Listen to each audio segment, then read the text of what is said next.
This is what the cold water looks like. By now, you've probably heard about the unsafe water in Flint, Michigan. What caused it and what solutions Congress is debating for crises like these remains to be seen.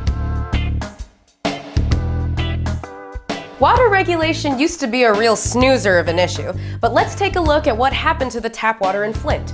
Using Detroit's water system was too expensive, so local, state, and federal officials all approved switching to the Flint River.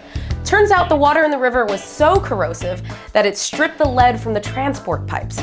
Now thousands of people in Flint have been poisoned, suffering rashes, hair loss, vision loss, and other lead-related health problems. Some people believe this issue could have been avoided with more federal water regulation. Last summer, the EPA and the Army Corps of Engineers introduced a new rule allowing them to regulate previously ambiguous waterways. This includes over 20 million acres of small streams and runoff ponds. Critics in Congress passed a bill to get rid of the new Waters of the U.S. rule, claiming it's too broad, with negative impacts on small business owners and the economy. Last week, President Obama vetoed this bill, citing the rule as key to keeping vulnerable waterways protected from pollution. Members of the Senate tried to override the veto without success, arguing that states know how to regulate their own natural resources. Meanwhile, in Southern California, a drill site has been leaking thousands of metric tons of methane into the air since October.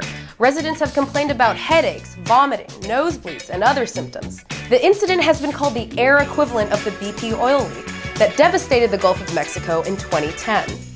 Right now, oversight of drilling sites and gas transfer stations rests with the federal government because these are usually considered interstate projects. There's a bill currently before Congress allowing states to inspect and enforce the federal requirements on these sites when the feds don't. Even during election season, when everything seems like a wedge issue, it's important to remember that even seemingly boring issues, like water or methane pipelines, have tangible implications.